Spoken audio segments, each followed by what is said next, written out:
If you are caring for someone else, whether paid or unpaid, and no matter how many hours you do it, did you realise that you may be missing out on thousands of pounds of discounts for things that you may use every day?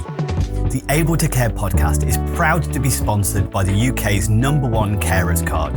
Started by two best friends who recognise that carers deserve better and are 100% committed to helping to change the lives of all carers and bringing them together as a strong community. Carers Card UK provides support, recognition and rewards. It offers reassurance by providing an ID card that helps access emergency information when needed, while also unlocking discounts, a wellbeing hub, a carers circle tool and a community through their app. All of this for less than the price of a box of chocolates a year. There are discounts on gym membership, days out, electrical goods, clothing and even glasses. Let others know you care while taking a little care of yourself with an ID card you can be proud of. Visit carerscarduk.co.uk/promo code/able to care today to order yours.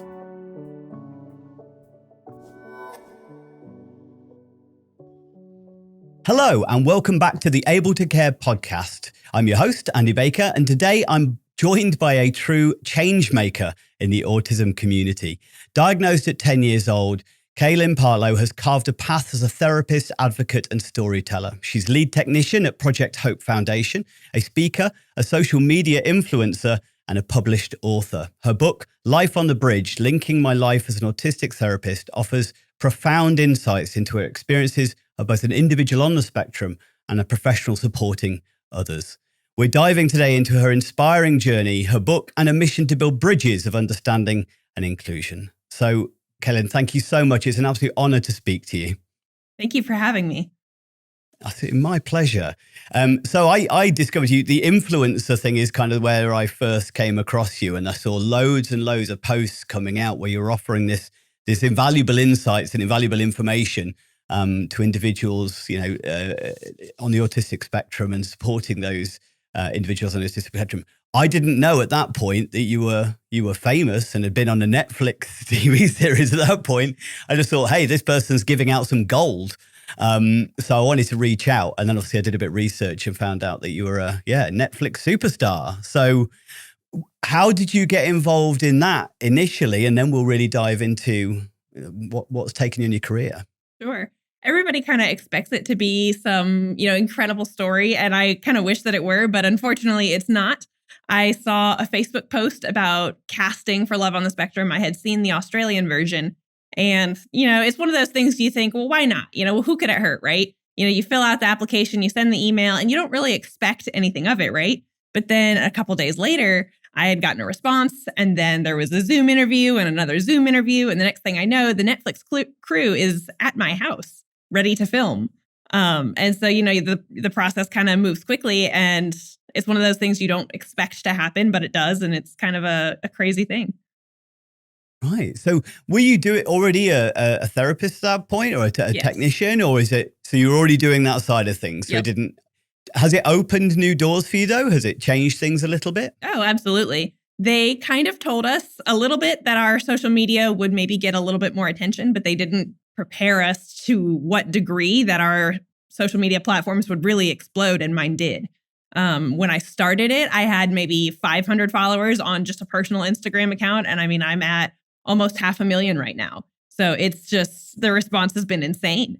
And so I kind of knew that I needed to expand my content. I had shared some autism memes or whatever, things just that were lighthearted and funny. But once you get a following like that, I kind of felt maybe a responsibility sort of to share things that were a bit more informative to an audience that was continuing to grow. Yeah, that sounds like a really positive thing. I take it a lot of the people who reached out to you or started following you, it was a very kind of positive interaction. They'd sort of seen you on the show and related to you in some way and therefore, or just wanted to understand more about the way you saw the world. Yeah, it was very positive. Everybody was very kind for the most part. I'm sure there's some not so nice, but that's the nature of, that's the nature of the internet, isn't it, I suppose. So had you already written the book when you went on the show, or is that something that's happened afterwards? No, that's something that's happened after. Again, people were really enjoying my content and I wanted to have something more permanent. Not everybody consumes social media at a high rate. And even when they do, a lot of times people would say, well, do you have any videos on dealing with change? Or do you have any videos on helping people get through meltdowns? And I do, but maybe I filmed it 6 months ago. And it's kind of difficult to scroll back through all these things. So I wanted to kind of compile things all in one place so it'd be easy for people to find. So tell us a little bit about the title of the book. What's the kind of meaning behind it? Is it just bridging the world between the therapist, the technician, you, and the life experience, or is there more to it? There's a little bit more to it. I feel like it's kind of multifaceted. A lot of people who have autism, especially people like me who are very language abled and don't struggle as much with the verbal communication, kind of see ourselves as being too weird to be different, but too normal to be weird, which is mostly politically incorrect way of saying that we don't feel as though we fit in with disabled peer groups. We don't really fit in with non-disabled peer groups either. We're kind of sitting in the middle. And I guess what I had to learn, maybe the hard way, was that the bridge wasn't meant to be a life sentence in limbo. It was really more meant to be a way to kind of connect the two communities, both the non-disabled group of people and the people with disabilities, specifically autism, and kind of run messages between the group, because I can use my lived experience as well as my language abilities to kind of bridge the gap, I guess. Yeah, I suppose it's that speaking out as an advocate that you can, that bridge of communication, I suppose, isn't it, right. as well? Is part of the connecting the two worlds that are not usually connected. Do you think that whole concept is something that's kind of informed you and helped you on your journey as a technician? Oh, absolutely. I used to joke that I have information and learned things through personal experience that my coworkers who are also therapists can only read about in books. And there's only so much understanding you can get from an academic setting, which is not to say that it's useless, because there's, certainly value in it, but it's a lot different than having lived it yourself and then helping somebody else get through those same sorts of struggles. Mm.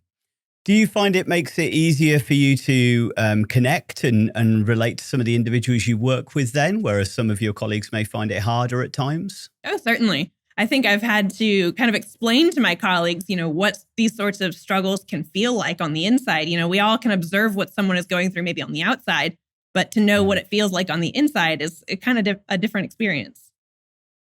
So who is it that you tend to support? Who is it that you work with a lot of the time? I certainly have my preferences. I work at a nonprofit organization that serves across the lifespan, which is kind of unusual because at least here in the States, a lot of service providers will stop providing autism supports once a person turns 21.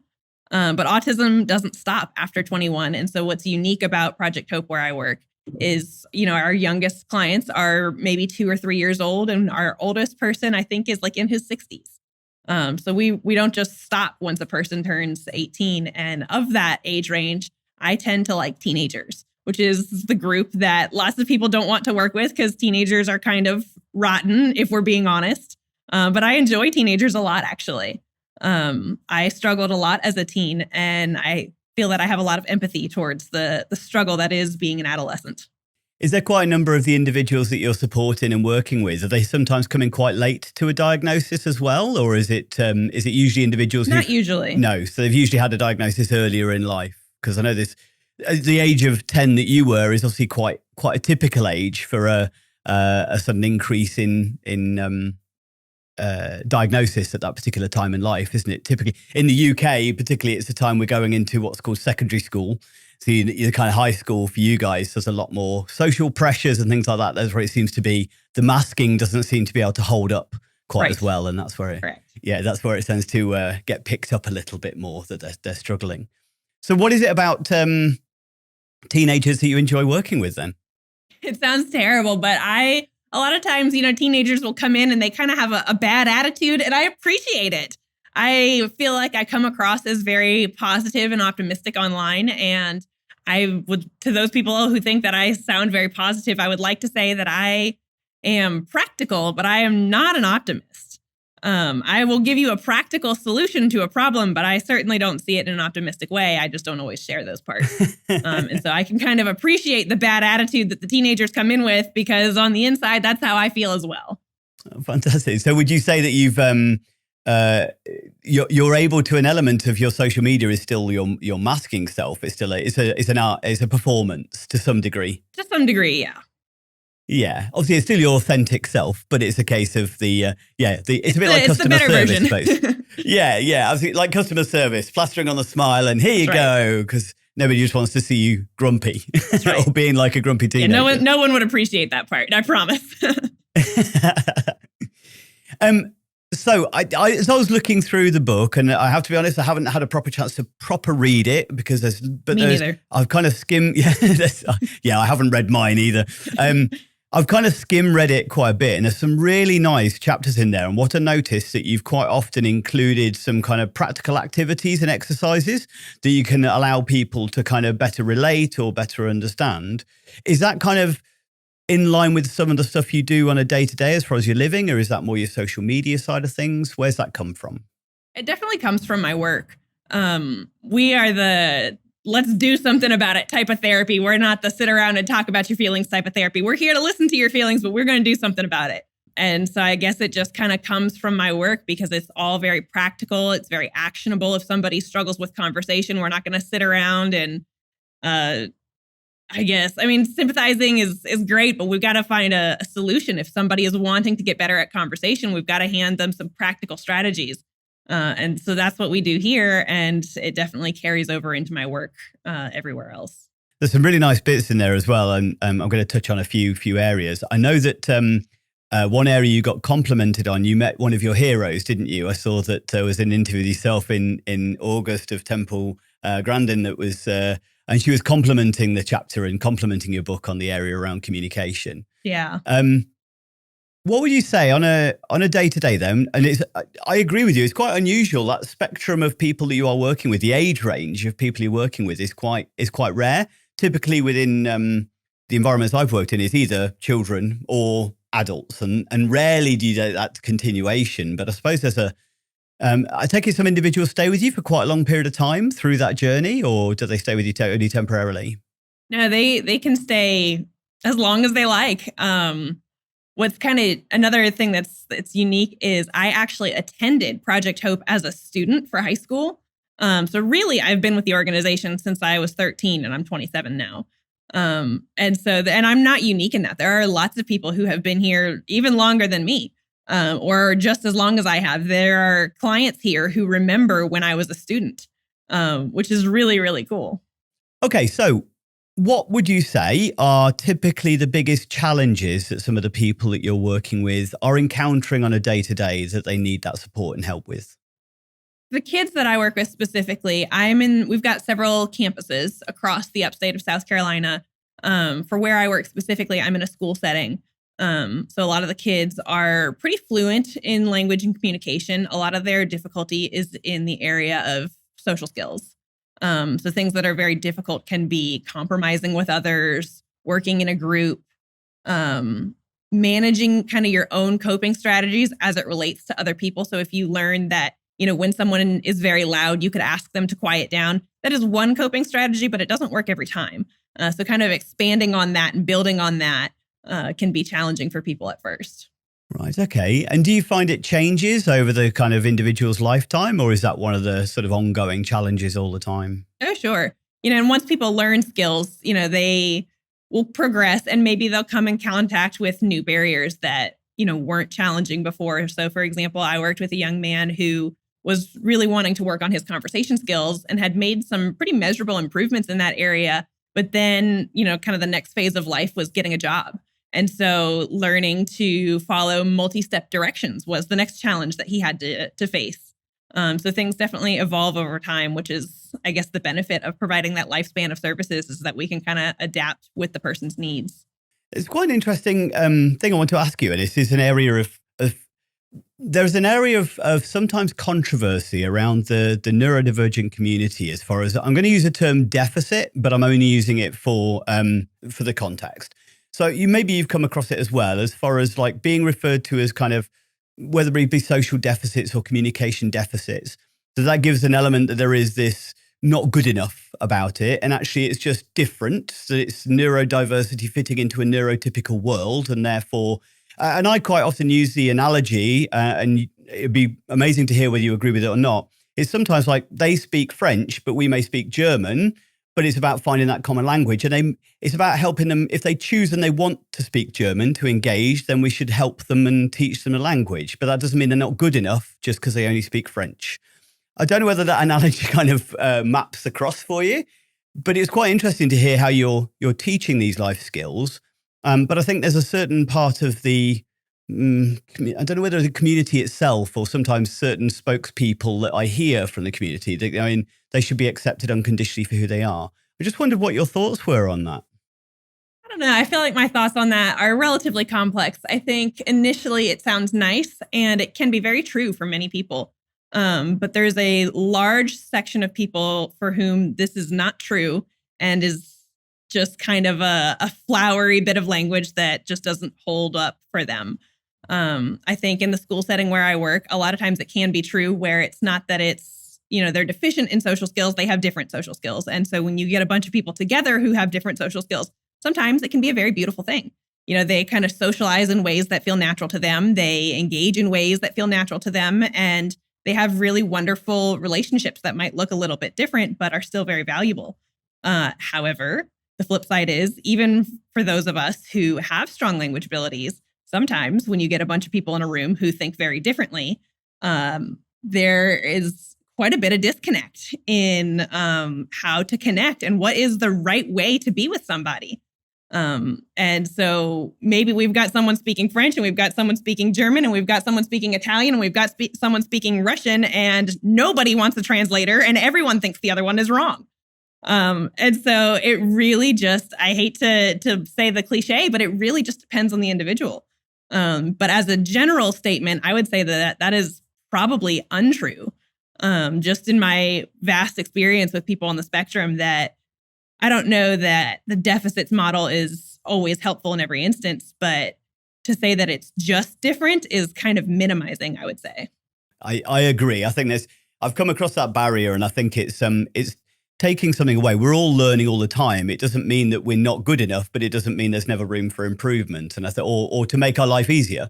And as you said, it's wonderful if we can all speak our own languages, but to have a socially cohesive society, we need at least some level of common language to kind of be able to work with each other and connect with each other. So one of the things that you talk about in the book, actually, as far as a key communication skills, but also about social boundaries and things like that, or managing social interactions. Obviously, we're heading towards the Christmas period, which is although this may come out just after Christmas, which would be a bit of a shame, but this could be a particularly challenging time for those on the autistic spectrum, as well as a wonderful time in other ways. But what's your kind of main challenges you find that the individual support, and maybe even yourself, find at this time of the year? Personally, I think myself and a lot of the people I work with struggle with the change in routine. We're not maybe going to school, we're not going to work, we've got people visiting from out of town. The whole thing is just kind of thrown off, and that can certainly create some challenges, especially when people don't have the language skills to be able to communicate what they need. Even if you are out of routine, maybe you need to watch TV at a certain time or sit in a specific place when you eat dinner. And if you are struggling to communicate that, you're going to have a really, really hard time over the holidays. And like you said, it could be a challenging time and it could also be a wonderful time. But that change in routine, I think, is one of those bigger, more pervasive issues that lots of us face during this time. So what kind of advice do you give to either parents or individuals themselves that can kind of help them to kind of cope with this time of year? I think it's helpful to have kind of an order of events. And I say order of events and not scheduled because a lot of times, as much as we might like to adhere to a strict schedule, most people around us do not. So a loose order of events that kind of evens out everybody's expectations can be really helpful. So for example, grandma's coming to visit, we're going to all eat dinner, then we're going to watch a movie, and then it'll be bedtime. And kind of, I wouldn't necessarily assign specific times to it, but just a loose order of events can help people prepare and kind of be on guard for some of those routines that might be disrupted. Yeah. Do you advocate for any kind of specific ways for that to be communicated that works for different people? Some people do just fine to see it written out. Some people are fine with just kind of a discussion with somebody beforehand, and other people might need something more intense, like a picture schedule, especially if reading is challenging. So whatever way a person can best absorb that information, do it that way. One of the other things I think this time of year is kind of social expectations, and that's one of the that's the chapter in the book I was thinking of. As far as there is, I think. So if I give you an example, so when I was fostering, I had a young lad within my care who was on the spectrum, and one of the things that we had a terrible Christmas because one time he got a present. Santa had brought a present, but it was a box of cars, but one of the cars in the box was not the one that he wanted or expected, and that he really struggled with that, and it kind of then affected that day for him, and obviously then it had a knock-on effect to everybody else as well. The following year, we decided to do things a little bit differently, which was to as soon as the adverts for toys started coming on the TV, we then took him down to the toy shop and said, you get to choose your main present now. It was probably about October time, something like that, October, November. So he got to choose his special present, his key present. He didn't get it straight away. It went into a cupboard on the top shelf. He used to occasionally come in and just go kind of look at it and check it's still there. And he'd have a look at it and he was happy with that. But because we shifted that, managing his expectations, he didn't like the surprise. It didn't make him happy. It didn't something that he enjoyed, which is something I really relate to. I hate surprises. I don't like not knowing what I'm getting. It just causes me more anxiety and distress than the enjoyment of then the surprise at the end of it. It's just not worth it for me. But there's such an expectation, isn't there, as far as this time of the year, of you are going to have fun at the families. You are going to enjoy the presents you get. And I think presents particularly is a big area of challenge. So I wondered whether you'd come across that. Did you find that yourself? Have you helped other people with that challenge at all? Personally, it hasn't been too difficult for me, I would say. But for other people, it's, kind of like you said, that's a great example of something that is pretty common, unfortunately. There's all these expectations surrounding being thankful and demonstrating that thankfulness in a very specific way. And if you don't do those things, you're kind of considered a jerk. And that might not be true, and in a lot of cases, it's not true. The kid's not trying to come off as a jerk. They just are struggling with the, unmet expectation, kind of like what you said. And then B, they might not know how to communicate it in a way that is palatable to the adults around them. I think it's a weird thing when you speak about it in your book and you're talking about expectations. I think for a lot of us, we don't always realize the number of expectations that are put on people. They're almost completely non-conscious, aren't they? That they're just there. So, as I say, giving somebody a gift is meant to be really nice, but suddenly turn it round, you've immediately set an expectation on them or they feel an anxiety of what do you expect from me from this and stuff. As far as, do you support parents as well then through the journey of this? Is this something that you engage and support families? Yeah, a lot of my colleagues focus pretty heavily on parent training. I'll do a lot of parent training webinars. I speak to parents in large groups kind of around the country when I travel. I kind of will field parent questions as they come in. I get a lot of messages from parents. So I would say most of my parent interaction is either virtual or takes place at conferences, just because I'm always kind of bouncing around from different things throughout the day. Yeah. So you tend to work with the individuals themselves or Yep. People themselves. So what kind of things do you coach them in then to help them through the journey of especially this kind of time of year? What are your A lot of key it tips? is kind of working on those social cause and effect pieces. So talking about what's going to happen in the future and how other people might respond to different choices that we might make. So for example, I've got a young man who is kind of working through, he's very particular in how he likes things done. He really likes to play games. He's very competitive and he wants to play with someone who he perceives to be an equal match in terms of skill level. He's very athletic and he only wants to play athletic games with people who are equally athletic. And when they are not equally athletic, we are working on providing constructive criticism rather than destructive criticism. And so kind of working through that social cause and effect of, hey, if you really want to play with so-and-so, but so-and-so misses the ball and you tell him he plays like a baby, what's going to happen? Well, he's probably going to feel upset. He might say no next time I invite him to play. And kind of working through that cause and effect before it happens can be really helpful in setting those expectations. I think that's one of the things that is it maybe a stereotype around individuals on the spectrum as far as the slightly outspoken honesty, as far as, somebody not being very good. It's not just a case of, it's okay, you're getting better. It's a case that you're rubbish. Yep. And therefore, and that's it, that fixed kind of thinking. And that sometimes gives a misconcept, doesn't it, that individuals on the autistic spectrum don't experience empathy. And I know that you mentioned that specifically, and something I've touched on many times as well. So do you want to kind of clear that up of your thoughts around empathy and autism? It's tricky because people's values, I think, can sometimes look different, and that might cloud the traditional view of empathy. So in the example with the young man who's very athletic, it could look as though he's not feeling empathetic towards his classmates who are maybe struggling more in that area. But if you kind of look into his personal values, he really values precision. He values competition. And so to say that he's unempathetic might be unfair just because it doesn't take into account his personal values. And we all have different personal values, right? And so for him to get kind of dinged in the area of humanity just because his personal values don't align with somebody else's, to me seems a bit unfair. The other piece of that is to have empathy, you have to understand what other people are thinking and experiencing and know that that's different from your own. So when people say autistic people don't have empathy, they might be struggling to understand someone else's point of view. And it's kind of hard to say that they don't have empathy if they truly don't understand how someone else is thinking or feeling. Like you need that step first before you can get to empathy. So it's a very complicated topic, I think. And saying that people don't have empathy is a broad overgeneralization that is largely incorrect.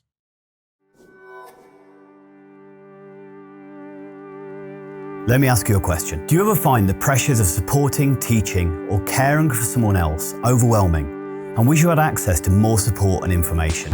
The Able to Care podcast, in connection with Able Training, has created the ablehub.uk, where for less than the price of a coffee a week, you can access exclusive podcast content, resources, events, and over 45 certified online courses, covering topics like self-care, understanding dementia, neurodiversity, first aid, conflict management, financial advice, and so much more, with new content and courses being added each month. We are so confident that you will benefit from the Able Hub that we are offering 14 days access completely free of charge. No contract, cancel anytime. Become part of the ablehub.uk community and gain the support, knowledge, and resources you deserve. Don't struggle alone. Be able. Find the link in the description.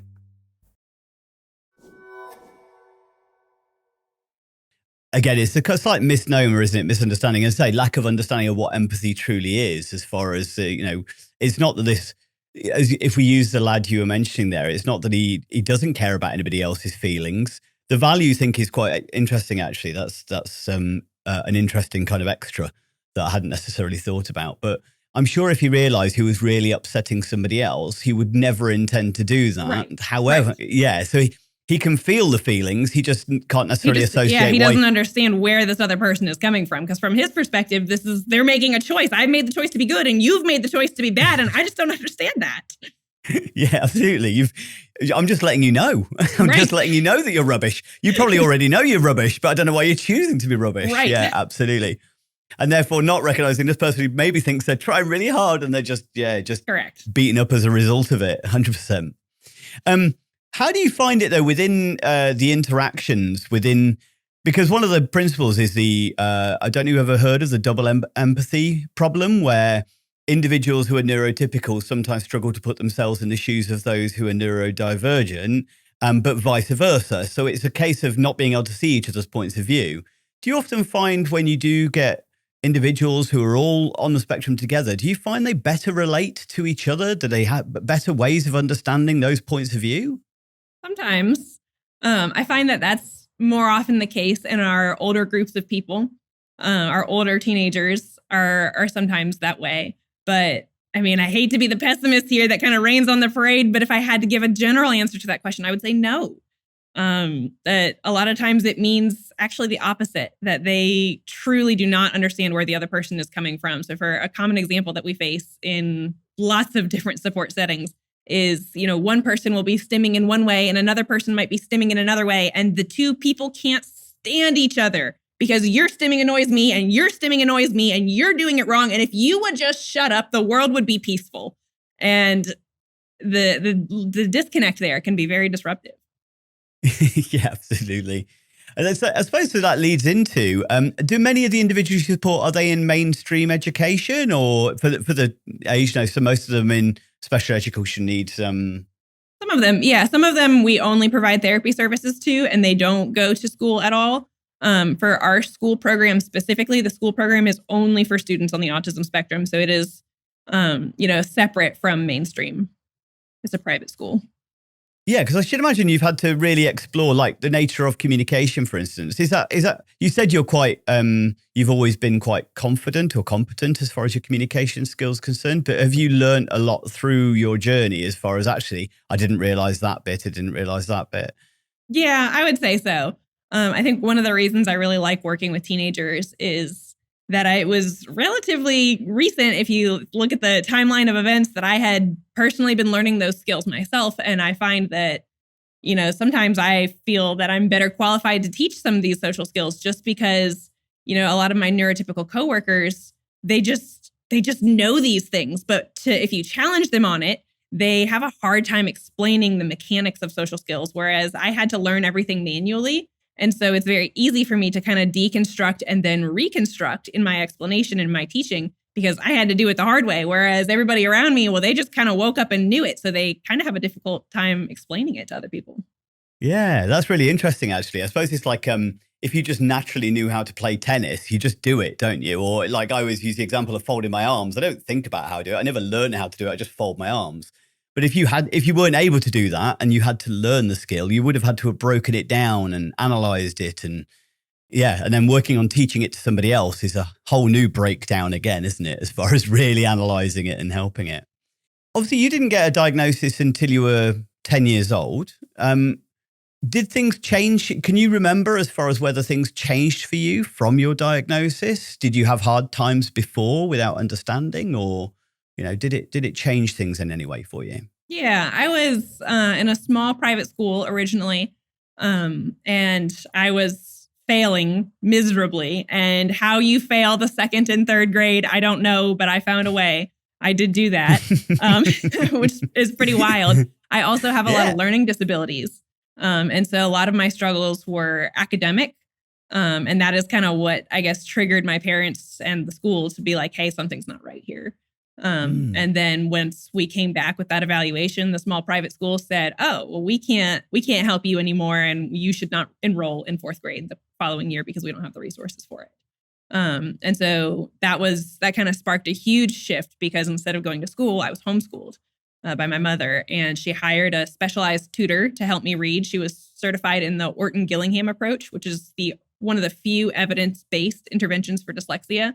And I met with her 2 to 3 times a week for several years. And that is the only reason I can read today. Right. Okay. But that's so strange, isn't it? As far as the only reason you can read today, but then you're an author. Right. As far as crazy, right? Yeah. Yeah. And writing stuff and putting stuff out there on social media, and obviously then technician and stuff like that. It's a wild journey from maybe. Do you think you've exceeded maybe your own expectations, and especially maybe other people's as well? Oh, sure. They told my parents when I was diagnosed that I would never drive a car, that I might never have a job, that I might never live by myself. And wow. Yeah. So I certainly kind of surpassed those expectations for sure. Yeah. Do you think that's quite common for individuals, on the autistic spectrum, or is that an old mentality towards autism that's getting better? I think it can happen still. A lot of times with the diagnostic evaluation comes an IQ test. Right. And for me personally, because of my learning disabilities, if you can't read very well, you're not going to perform very well on an IQ test. So my IQ at the time was measured to be about 80, which is pretty low. Yeah. but is not reflective or a good metric to really demonstrate the capacity, maybe the ability at the time, but not the capacity for improvement. And so I suppose they're only going off the numbers that they can see, but those numbers are not always a great capture of what's really going on. Yeah, that's quite, obviously we've moved a long way as far as, moving over to the autism spectrum rather than having those separate diagnoses. And one of the things that maybe some of our listeners and viewers aren't aware, obviously, when it used to be autism and Asperger's, one of the reasons that they had that differential is individuals with Asperger's or the diagnosis of Asperger's tended to have slightly higher levels of communication. And because of that, they tended to have an assumption that they had a higher level of intelligence. And it isn't until, we've managed to find technological ways of like using iPads and things like that found that some individuals who don't speak, that doesn't mean they're not intelligent. They just weren't able to communicate their intelligence in a way that we thought was typical. And that's definitely, as you say, your IQ was classed as being low, but obviously it isn't. It's just a case of you didn't meet their particular metrics of how they thought it should be measured or how they were able to measure it at that particular time. I think perspectives have definitely changed around that. And obviously you've been on a bit of a journey yourself and obviously a big advocator as far as those living with autism.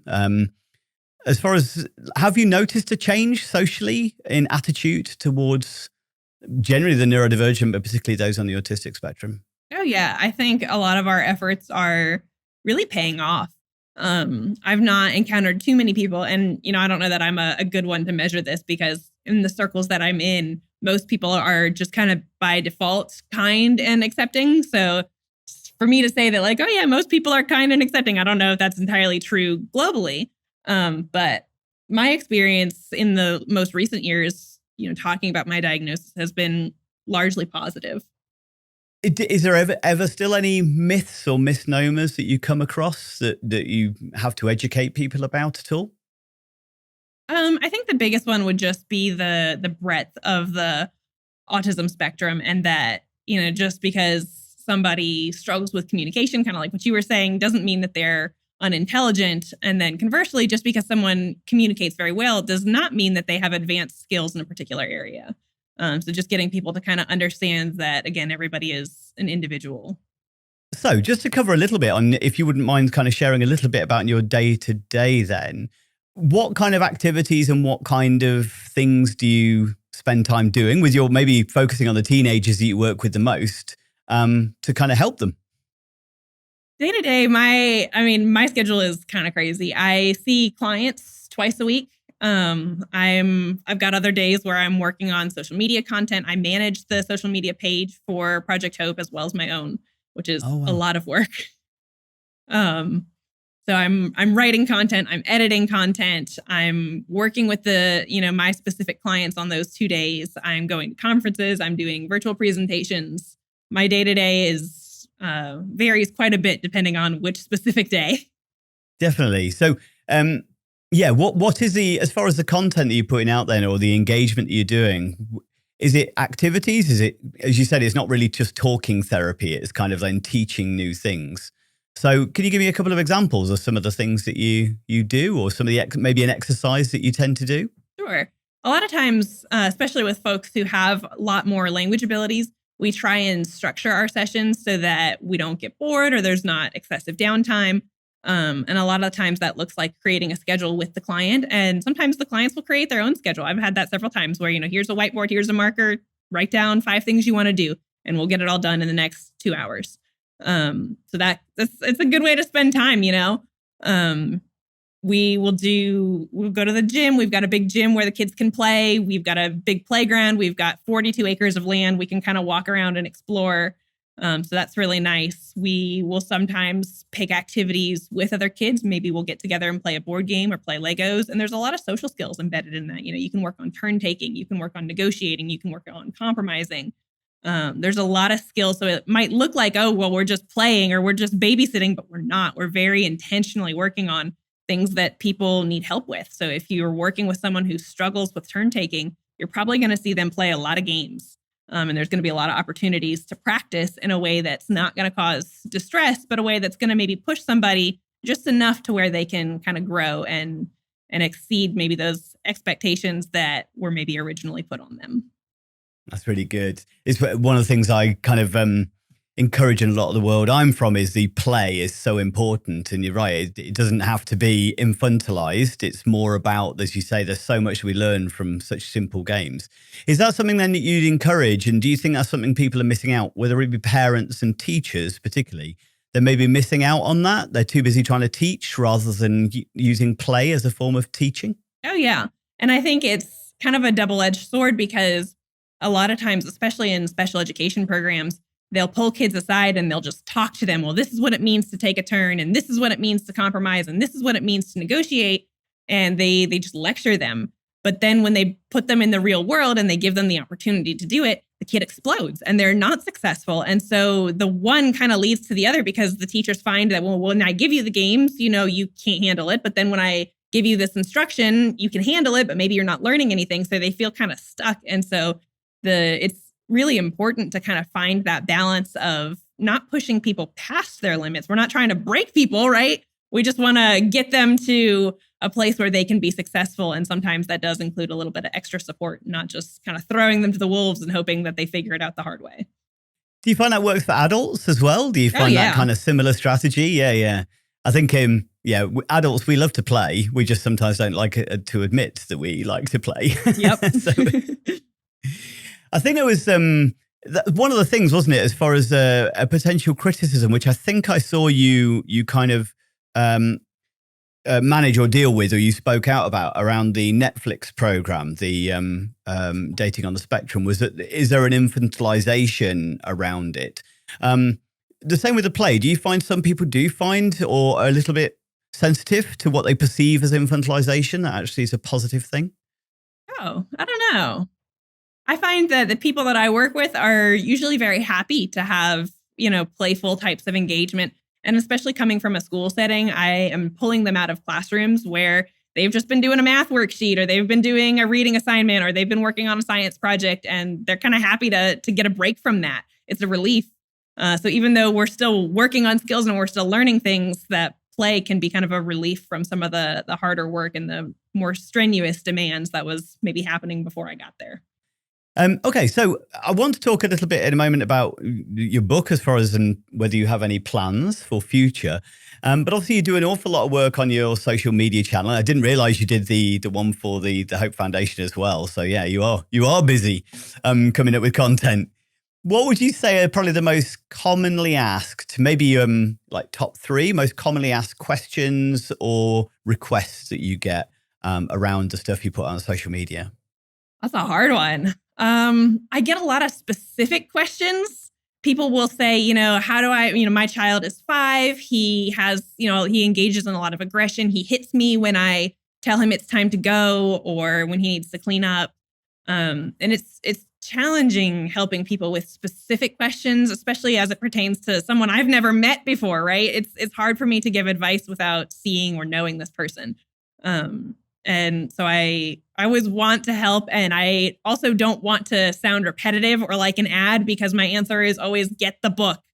And it's not because I'm like trying to sell the book because, complete transparency, I get roughly $2 for every book sale. It's not worth it to me. I mean, I make money other ways. It's not about the book. It's not about the money.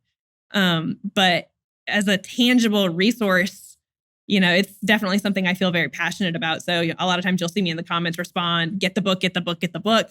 And I mean that because that is the most tangible way I can offer help to somebody that I don't know. Yeah.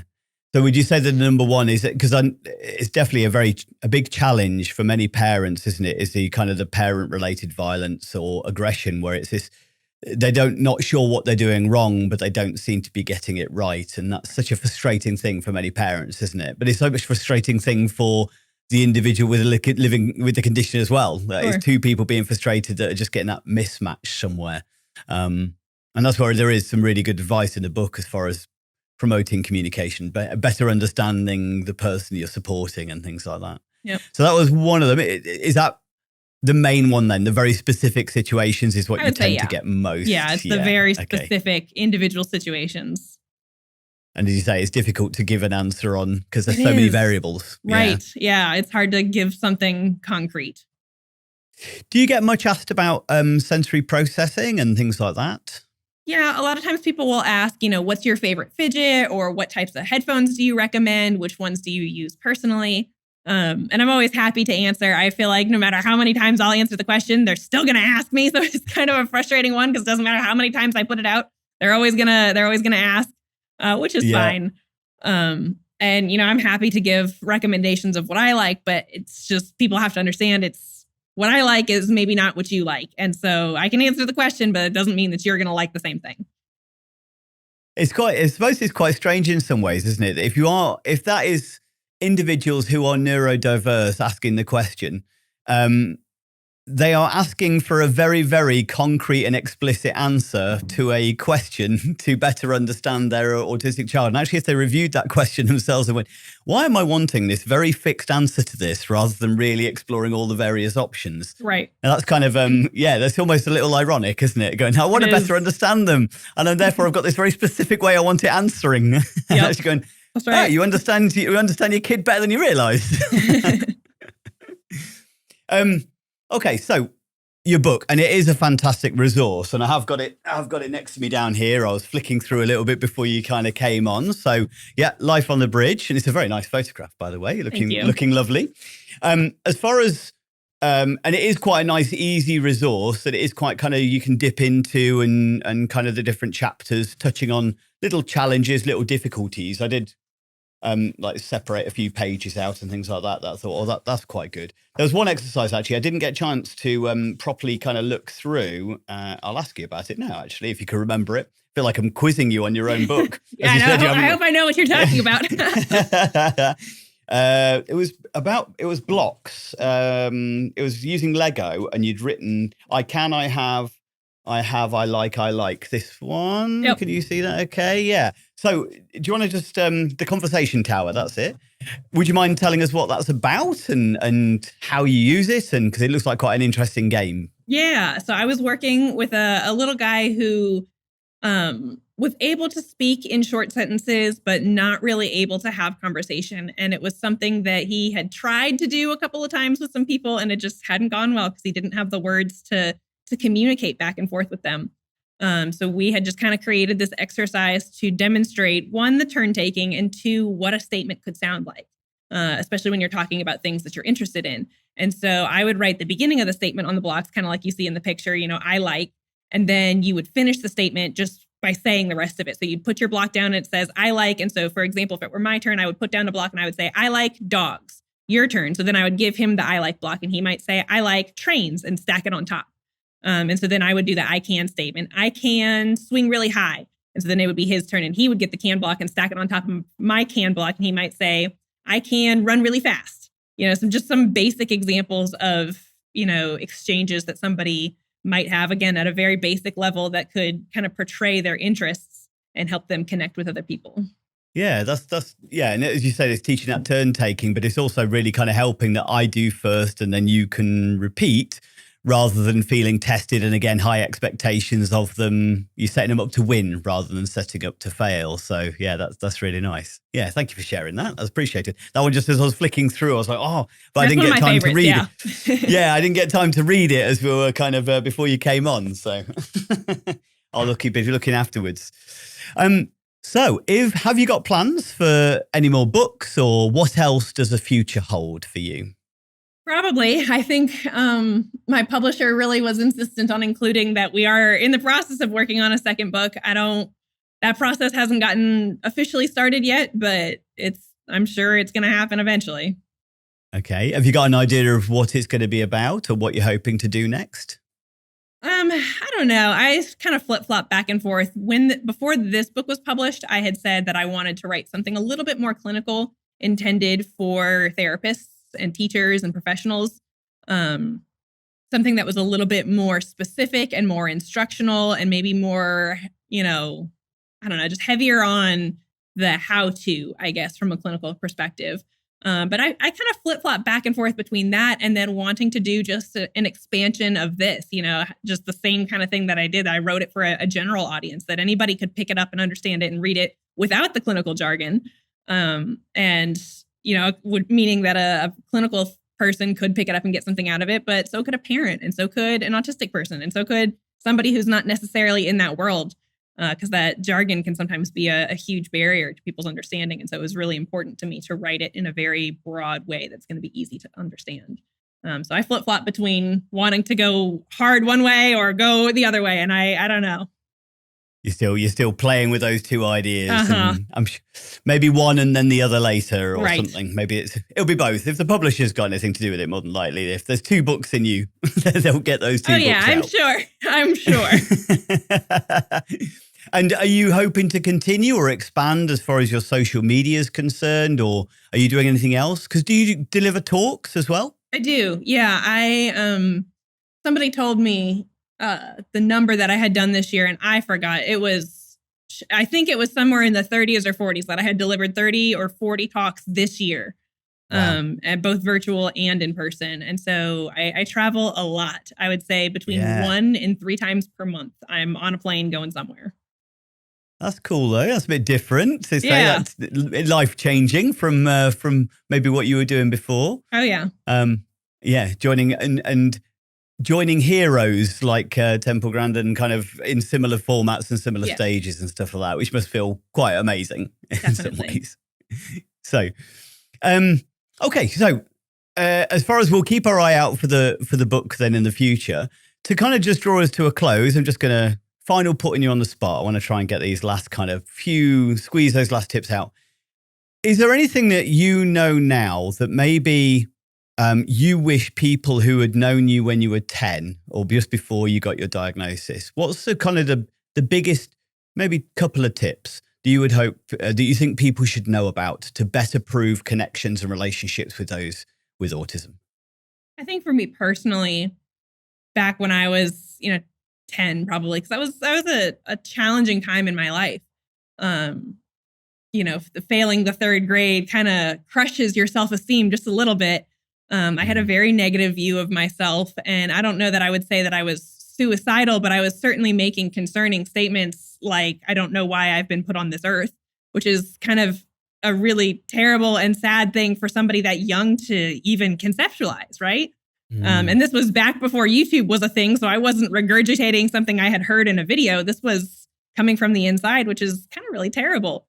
And it was just a result of those persistent, not meeting expectations. And so not to say that lowering expectations is always the answer, but just making expectations attainable and watching for kids who are maybe missing those expectations and keeping an eye on that and adjusting that as needed, because it can really impact someone's self-esteem, which can kind of carry through into adulthood if it's not mitigated. Yeah, that's such an important message. It is the more we understand, the self-esteem levels, the mental health conditions that many individuals on the autistic spectrum experience because of the not meeting expectations, because not because people are bad, because people are a little bit ignorant. You know, if I'm not choosing not to listen if I'm in sensory overload, it's because I've got so much information to process before I can get to you. Right. And it's not me being rude or being dismissive. I'm just working 10 times harder than the average person would to kind of be able to do the same thing. So yeah, that's a huge thing, isn't it? So obviously you're doing an awful lot of work as far as raising awareness and being an advocate for those on the spectrum, both from succeeding in your professional life and doing amazing things and becoming world known. I mean, that's it. You're crossing the Atlantic Ocean now, as far as podcasts are concerned, as well as obviously, writing your books and stuff like that. So I think obviously I love the stuff that you're doing on social media. I think it's fantastic, and there's some lovely. I highly recommend following just those little nuggets that you give. They're just that simple solution to a problem to just try. Even if it doesn't work for your kid, it's worth having an arsenal of different tools, isn't it? Right. So I don't know whether there's anything else you would like to kind of just finish off or any message you want to send, but I've really enjoyed having a chat with you. It's been fantastic to meet you. Yeah, I don't know. I don't know if I've got anything like that stands out in this moment. I don't know. That's okay. No, we've gone on quite a journey, I feel. Sure. Yeah. Any of you who've been watching or listening to anything, please go out and check out Kaelynn's book. as well as checking out the social media. We'll put links in our show notes as well as in the description on the YouTube channel so that you can link it over. And hopefully I'll link in with you as well so we can then get that information out there. Do pop questions in to myself, or we'll get them passed on if we can. Not too specific, remember, try and keep them general. But if you have found anything in today's episode useful or interesting, please like, comment and share. Otherwise, thank you very much for listening. And thank you again, Kaelynn. It's a pleasure to meet you. Have you ever encountered an adult or child's behavior that has felt difficult, overwhelming, or challenging? Have you sometimes felt at a loss of what to do, or know that you didn't handle it quite right? People are complex and unpredictable, and their behavior can be like the weather. We've all made the mistake of looking out the window and feeling safe to wear shorts, but 5 minutes later, wishing for an umbrella. What if, like a weatherman, you understood how humidity, temperature, and pressure all come together to cause the weather, allowing you to better prepare, predict, and respond, and prevent ever having a picnic ruined by a thunderstorm ever again? My book, called Targeting the Positive with Behaviors that Challenge, helps you to become the weatherman of behavior. It provides you with a toolkit to increase competency, confidence, resilience, and empathy, so you feel more assured about how to respond to distressed or dysregulated behaviors in others, including those affected by trauma, mental health, neurodiversity, learning disabilities, or dementia. Build better connections, achieve de-escalation, and improve outcomes for yourself and those you engage with my celebrated 6-stage target model, a step-by-step process to reduce distress for everyone. Discover my empowering, person-centered guide in Targeting the Positive, written by me, Andy Baker, available from online bookstores worldwide. Find a link in the description and order today.